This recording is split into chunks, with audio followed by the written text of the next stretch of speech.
बिस्मिल्लाहिर्रहमानिर्रहीम। आज ये हमारा फर्स्ट सीरीज का जो कि ऑब्जेक्ट ओरिएंटेड प्रोग्रामिंग पे बनाई जा रही है उसका पहला लेक्चर है और आज के लेक्चर का टॉपिक है क्लास वर्सेस ऑब्जेक्ट। ये बहुत इंपॉर्टेंट लेक्चर है। ये बेसिक है, फंडामेंटल है ऑब्जेक्ट ओरिएंटेड प्रोग्रामिंग की कॉन्सेप्ट की। बहुत सारी चीजें इस पे बेस करती हैं।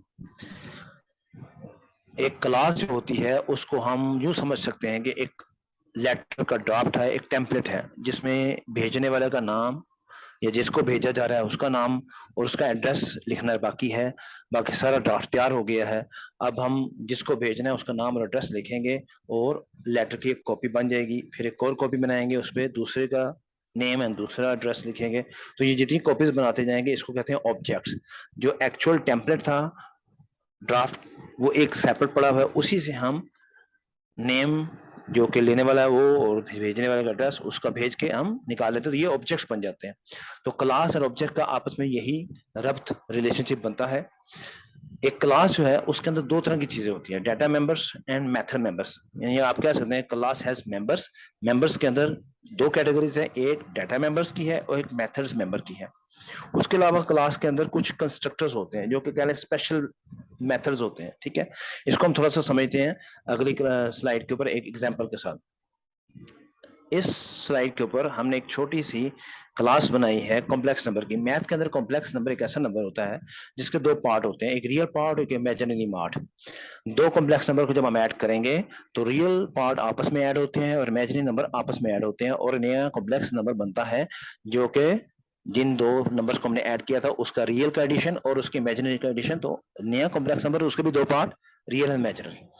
तो ये एक बेसिक सा कॉन्सेप्ट है। तो उसको लेके हमने एक क्लास बनाई जिसके अंदर हमने दो data members real and imaginary double type के रखे और उनको प्राइवेट कहा और उसके साथ हमने मेथड्स रखे।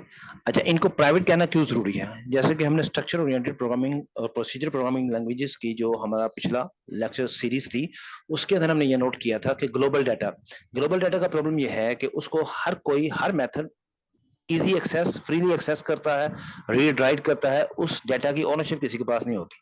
अगर हम इसको पब्लिक रखेंगे तो इसके साथ भी वही प्रॉब्लम होगा कि ये फ्री होगा, हर एक के लिए इजी एक्सेस होगा, हर कोई इसको एक्सेस करके रीड और राइट करेगा और इसकी ओनरशिप नहीं होगी, इसको मेंटेन नहीं किया जा सकता।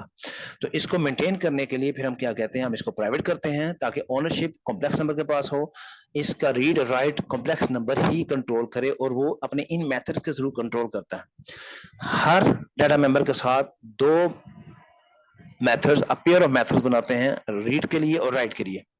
Gate real is to read purpose और सेट रियल राइट पर्पस के लिए। इसी तरह get imaginary, set imaginary, read purpose, write purpose के लिए। तो हम इनके थ्रू हम कंट्रोल कर सकते हैं कि इसको पढ़ने वाला कैसे पढ़ेगा और लिखने वाला कैसे लिखेगा। तो ऑनरशिप कॉम्प्लेक्स नंबर के पास ही होगी। उसके बाद यहाँ पे हमने एक ऐड कॉम्प्लेक्स नंबर का एक मेथड बनाया है जो कि दो कॉम्प्लेक्स नंबर को ऐड कर रहा है। एक नंबर तो उसको आर्गुमेंट में पास होगा, दूसरा नंबर वो जो ये क्लास है उसका रियल और डबल। अब ये देखें, जो नंबर हमने पास किया वो सी है। फिर हमने एक रिजल्टेंट नया नंबर क्रिएट कर लिया। अब रिजल्टेंट का जो सेट रियल है वो क्या है, उसको हमने किया रियल, ये वाला रियल, और सी इसका रियल। ये दोनों वैल्यूज को ऐड करके हमने ए का रियल बना दिया। इस तरह ये इमेजिनरी और सी का इमेजिनरी गेट करके हमने ऐड करके ने ए का इमेजिनरी बना दिया और रिटर्न हमने ए कर दिया। तो ये एक एग्जांपल है क्लास की। ये क्लास जो है ये एक कॉन्सेप्चुअल एलिमेंट है, कॉन्सेप्चुअल एंटिटी है। जब हम इससे ऑब्जेक्ट बनाते हैं वो एक्चुअल एंटिटी या एग्जीक्यूशन टाइम पे वो एंटिटी बनती है, वो क्रिएट होती है। क्लास का कॉन्सेप्ट ये है कि क्लास का एक नाम होता है, उसके लिस्ट ऑफ एट्रीब्यूट। यहाँ पे दो एट्रीब्यूट्स हैं, लिस्ट ऑफ मेथड, इसके अंदर 5 मेथड्स हैं और उससे हम एक ऑब्जेक्ट क्रिएट करते हैं। ऑब्जेक्ट क्रिएट करने का तरीका ये होता है कि हम उसको न्यू के साथ कॉल करते हैं। जब भी ऑब्जेक्ट क्रिएट होगा वो न्यू से क्रिएट होगा। ठीक है, तो हम एक ऑब्जेक्ट क्रिएट करते हैं और ये एक कॉम्प्लेक्स नंबर जो कि इसका नाम, ये देखिए ये मेथड है, क्योंकि आपको बताया था कि कोई चीज followed by round bracket is a method, indicator of a method. अगर वो कर्ली ब्रैकेट के साथ फॉलो होगा तो डेफिनेशन है, अगर नहीं तो वो मेथड कॉल है। ये मेथड कॉल है, ये मेथड कॉल है, ये मेथड कॉल है। मगर ये एक स्पेशल मेथड है जिसका नेम वही है जो कि क्लास का नेम है। तो ये कौन सा मेथड है? ये कंस्ट्रक्टर मेथड है, इसको कहते हैं कंस्ट्रक्टर मेथड। अब ये मेथड तो हमने लिखा नहीं, यहाँ पे कहीं नहीं लिखा। किसी भी लैंग्वेज के, जावा लैंग्वेज के अंदर जो कंस्ट्रक्टर मेथड होता है किसी क्लास का, अगर हम ना लिखें तो बाय डिफॉल्ट क्रिएट होता है, कंपाइलर उसको बना के यहाँ पे ऐड कर देता है अगर हम ना लिखें। अगर हम कोई भी एक कंस्ट्रक्टर मेथड लिख दें तो फिर टोटल हमारी रिस्पॉन्सिबिलिटी है एज ए प्रोग्रामर कि उसके अंदर हम मेथड्स लिखें। अच्छा, ये हमने क्लास बनाई, अब थोड़ा सा आगे चलते हैं, इसका यूज देखते हैं। एक और क्लास का मेन मेथड मैं आपको दिखा रहा हूँ, उसके अंदर मैंने क्या किया, हमने एक नया कंस्ट्रक्टर को कॉल करते हुए एक नया कॉम्प्लेक्स नंबर क्रिएट किया, उसको वैल्यूज 2 और 3 दी रियल और इमेजिनरी के लिए। फिर एक नया कंस्ट्रक्टर हमने कॉल करके एक नया कॉम्प्लेक्स नंबर क्रिएट किया, उसको वैल्यूज दी। फिर उनको हमने ऐड किया, पिछली स्लाइड के ऊपर जो क्लास का मेथड था ऐड कॉम्प्लेक्स नंबर, उसे ऐड किया। फिर हमने नया जो क्रिएटेड नंबर है ई, उसको डिस्प्ले किया इन द मैथमेटिकल फॉर्म। ठीक है, तो ये हमारा कॉम्प्लेक्स नंबर आ गया, उसका एडिशन आ गया। कॉम्प्लेक्स नंबर का जो कंस्ट्रक्टर है वो नहीं लिखा हुआ मगर बाय डिफॉल्ट आ गया। अब आ जाए जरा पहली स्लाइड के ऊपर। A class is a template to define objects, ठीक है, जिसके मेथड्स एंड मेंबर, अगली क्लास में हमने देखा 2 डाटा मेंबर रियल इमेजिनरी और 5 method to get set for each data member, और उसके बाद एक हमने ऐड कॉम्प्लेक्स नंबर का मेथड बनाया। Class can have 1 or more special methods, जिसको कंस्ट्रक्टर कहते हैं। कंस्ट्रक्टर जो होता है वो उसी का वही नेम होता है जो क्लास का नेम होता है।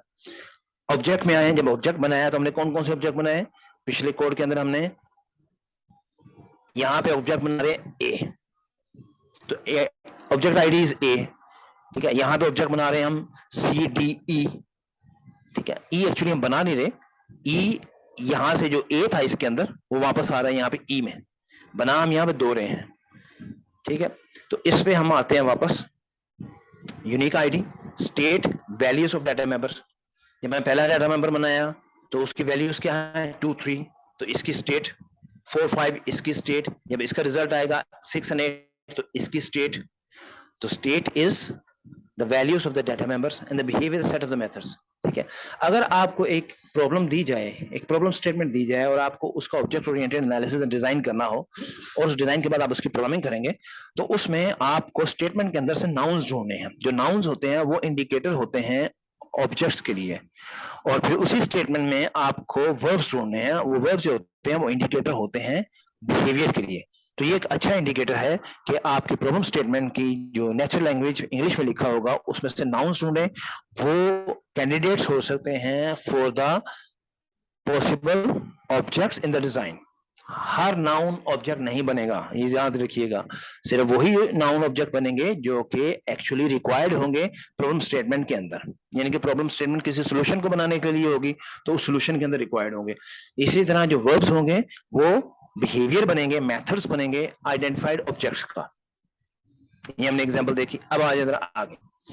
अब यहाँ पे हम सीखना चाहते हैं क्लास और इंस्टेंस लेवल मेंबर्स। अब यहाँ देखें आपको एक क्लास नजर आ रही है ए, ठीक है। इसके अंदर आपको 2 मेथड्स, 2 डाटा मेंबर्स और 2 special method with the same name. Special method वो मेथड जिसका नेम वही हो जो क्लास का नेम हो, नो आर्गुमेंट या मल्टीपल आर्गुमेंट्स, और उसका रिटर्न कुछ ना हो, नॉट इवन वॉइड। अभी देखिए यहाँ मैंने वॉइड भी नहीं लिखा, not even void. So this is, this 2 are constructors, ठीक है। ये नो आर्गुमेंट कंस्ट्रक्टर है। कंस्ट्रक्टर का पर्पस ये होता है कि जब हम किसी ऑब्जेक्ट को क्रिएट करते हैं तो हम कहते हैं कि वो ऑब्जेक्ट किस स्टेट में बने। अभी देखिए जब हम इस क्लास का ये नो आर्गुमेंट कंस्ट्रक्टर कॉल करके जब ऑब्जेक्ट क्रिएट करेंगे तो वो उसकी स्टेट होगी विद y हैविंग वैल्यू 5, तो हमने ये उसकी एक स्टेट डिफाइन कर दी, ठीक है। तो हम जब इससे कंस्ट्रक्टर कॉल करके क्रिएट करेंगे तो ये एक स्पेशल तरीके से क्रिएट होगा और उसकी वैल्यू 5 होगी। मगर जब हम इससे क्रिएट करेंगे तो उसकी वैल्यू वो होगी जब हम उसको पास इन करेंगे, ठीक है। देखिए ये वाला y पास इन होगा। अब आ जाते हैं जरा static members and class level members. अच्छा, स्टैटिक मेंबर जो होते हैं वो क्लास लेवल मेंबर होते हैं, यानी कि ये क्लास का इंस्टेंस अगर हम ना भी क्रिएट करें तो 2 मेंबर इसके क्लास लेवल मेंबर हैं। वो कौन कौन से हैं? Static member int x private है, डायरेक्ट एक्सेस नहीं है, मगर ये इसका स्टैटिक मेंबर है। ये स्टैटिक मेंबर है, ये पब्लिक है, ये एक्सेसिबल है। ये दोनों के दोनों इसके क्लास लेवल मेंबर हैं। जो नॉन स्टैटिक होते हैं वो ऑब्जेक्ट लेवल मेंबर होते हैं, यानी कि y and int method b, ये जो है ये इसके ऑब्जेक्ट लेवल मेथड्स है। इसका मतलब ये है कि क्लास लेवल मेंबर मेथड जो है या मेंबर्स को हम एक्सेस कर सकते हैं विदाउट क्रिएटिंग एन ऑब्जेक्ट। आपको याद होगा पिछले प्रोग्राम्स में हम J option pane show dot show message dialog dot show input dialog ये हम इस्तेमाल करते रहे। अब ये जो मेथड्स थे ये जी ऑप्शन पेन क्लास का नेम है, उसके स्टैटिक मेंबर्स थे।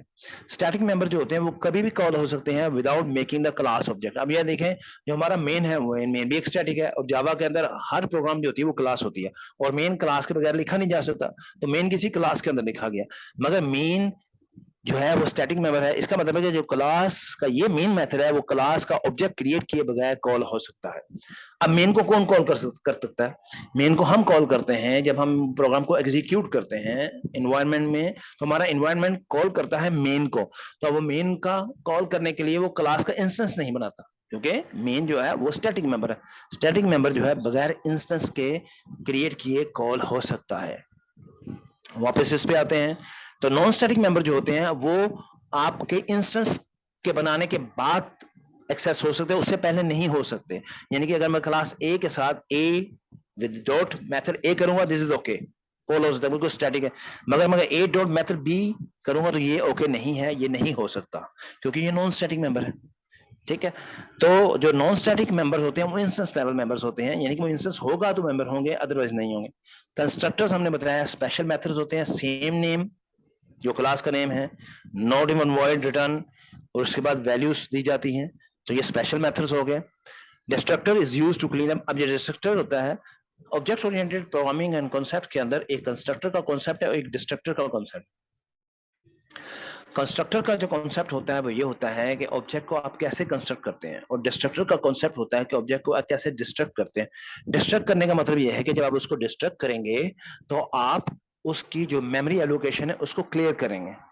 ठीक है, तो उसके लिए हमारे पास एक मेथड होता है, फिक्स मेथड है, उसका सिग्नेचर ये है फिक्स प्रोटेक्टेड वॉइड फाइनलाइज।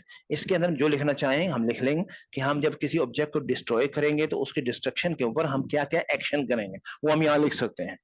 तो ये हम हर क्लास के अंदर ये सेम ही होगा। कंस्ट्रक्टर का नेम वो होगा जो क्लास का नेम है, मगर डिस्ट्रक्टर का नेम फाइनलाइज ही होगा, वॉइड रिटर्न होगा, प्रोटेक्टेड होगा, ये फिक्स है, इसको हम चेंज नहीं कर सकते। जावा सी प्लस प्लस के अंदर अगर हम किसी ऑब्जेक्ट को क्रिएट करते हैं तो उसको डिस्ट्रक्ट करना, उसको क्लियर करना हमारी प्रोग्रामर की रिस्पॉन्सिबिलिटी होती है, ये प्रोग्रामर के ऊपर रिस्पॉन्सिबिलिटी है। मगर जावा के अंदर ये ऐसा नहीं है। जावा के अंदर हमें ईज है कि अगर हम ये ना भी करें, हम सिर्फ क्रिएट करते रहें ऑब्जेक्ट्स, उसको डिस्ट्रक्ट ना करें। वो जावा के अंदर एक कॉन्सेप्ट है गार्बेज कलेक्टर का, एक सिस्टम के अंदर यूटिलिटी है गार्बेज कलेक्टर की, वो रन होती है जेवीएम के अंदर। वो ऑटोमेटिकली तमाम चीजें जो आपके यूज में नहीं है उनको कलेक्ट करके आपकी मेमोरी को फ्री कर देती हैं। अगर आप चाहते हैं कि आप वो ऑटोमेटिक प्रोसेसिंग के ऊपर ना रिलाय करें, आप चाहते हैं कि आप खुद कॉल करें एक्सप्लिसिटली, तो आप अपने प्रोग्राम के अंदर कहीं भी system.gc कॉल करके गार्बेज कलेक्टर को बुला सकते हैं। गार्बेज कलेक्टर या तो आता है कि आपकी जो जेबी है वो मेमोरी से आउट होना शुरू हो जाए, यानी कि उसके पास मेमोरी कम होना शुरू हो जाए, तो फिर गार्बेज कलेक्टर आता है और मेमोरी क्लियर करता है। या फिर आपका प्रोसेसर को काम ना कर रहा हो तो जेवीएम देखता है कि प्रोसेसर फ्री है, तो वो गार्बेज कलेक्टर को लॉन्च करके आपकी मेमोरी को क्लियर कर देता है। अच्छा, अब आ जाते हैं दिस कीवर्ड के ऊपर। दिस कीवर्ड जो है दो पर्पस के लिए इस्तेमाल होता है। अब यहाँ पे देख सकते हैं कि दिस कीवर्ड, अब देखें हमने यहाँ पे इंटेंशनली एक वेरिएबल y पास किया आर्गुमेंट, हालांकि हमारे पास अंदर y का एक वेरिएबल भी था, लोकल वेरिएबल। अगर हम यहाँ पे y इक्वल टू y करेंगे तो ये कंफ्यूजिंग होगा। ठीक है, इसको कैसे करेंगे, ये कंफ्यूजिंग होगा। ये कंफ्यूजिंग क्यों है? क्योंकि ये कौन सा y कौन सा है, कौन सा y पैरामीटर है, कौन सा y जो है सिस्टम का एट्रीब्यूट है, क्लास का एट्रीब्यूट है। तो हम उसको खत्म करने के कंफ्यूजन को हम यहाँ पे दिस लेके आते हैं। दिस से मुराद होती है कि इंस्टेंस लेवल मेंबर को हम दिस से पकड़ सकते हैं, दिस डॉट वाई हम इसको लगा सकते हैं। दिस डॉट वाई का मतलब इस इंस्टेंस का वाई, ठीक है, और फिर why this why, so there is no confusion now. तो दिस से हम इंस्टेंस लेवल मेंबर को एक्सेस कर सकते हैं, चाहे वो मेथड हो चाहे वो ये आपका एट्रीब्यूट है। मेथड अगर होगा तो दिस डॉट मेथड बी करेंगे, okay, it can be called, no problem. अच्छा, अगर स्केलर दिस के साथ यूं इस तरह कॉल करेंगे तो इसका मतलब होता है कि नो आर्गुमेंट कंस्ट्रक्टर। अगर दिस इस तरह लिखा हुआ होगा कि दिस के फौरन बाद राउंड ब्रैकेट्स हैं, तो ये दिस एक मेथड है। मेथड कौन सा? कंस्ट्रक्टर का मेथड। ठीक है, तो इस वक्त ये दिस जो है with no argument is representing this call to this method, constructor को कॉल कर रहा है। ठीक है, एक कंस्ट्रक्टर के अंदर दूसरा कंस्ट्रक्टर कॉल हो सकता है, ये चीज याद रखिएगा। क्लास के अंदर एक कंस्ट्रक्टर के अंदर दूसरा कंस्ट्रक्टर कॉल हो सकता है, क्योंकि बजाय इसके कि मैं यहाँ पे y = 5 लिखूं, although it doesn't make any sense, मगर मैं यहाँ एक हाइपोथेटिकली आपको एक्सप्लेन करने के लिए बता रहा हूँ कि अगर मैं यहाँ पे लिखूं तो बजाय इसके कि मैं सारा कोडिंग यहाँ पे लिखूं, मैं इसको क्यों ना कॉल कर लूं। ठीक है, तो ये है use of the this keyword. ये आज का हमारा लेक्चर है क्लास एंड ऑब्जेक्ट के ऊपर। सीरीज 1 के लेक्चर्स में से ऑब्जेक्ट ओरिएंटेड प्रोग्रामिंग की सीरीज चल रही है, उसके अंदर पहला लेक्चर है और ये बहुत फंडामेंटल और कोर है, एसेंस है, इसकी अंडरस्टैंडिंग बहुत जरूरी है ताकि हमारे पास अगले कॉन्सेप्ट्स भी हम आसानी से अंडरस्टैंड कर सकें। अभी तक जिन लोगों ने चैनल को सब्सक्राइब नहीं किया वो करवा लें ताकि टाइमली उनको नोटिफिकेशन मिले। दूसरा, आपसे मैं चाहूंगा कि आप लोग पार्टिसिपेट करें इस क्लास को। हम वैसे तो ये सिंक्रोनस मोड में है, हम इसको सिंक्रोनस नहीं कर रहे एट दिस मोमेंट, मगर अगर आप पार्टिसिपेट करें, अपने क्वेश्चंस वगैरह को आप कमेंट्स में डाल के दें तो मैं उनको जाके देखूंगा और फिर मैं उसको टाइमली रिस्पॉन्ड करूंगा। तो until next time, take care.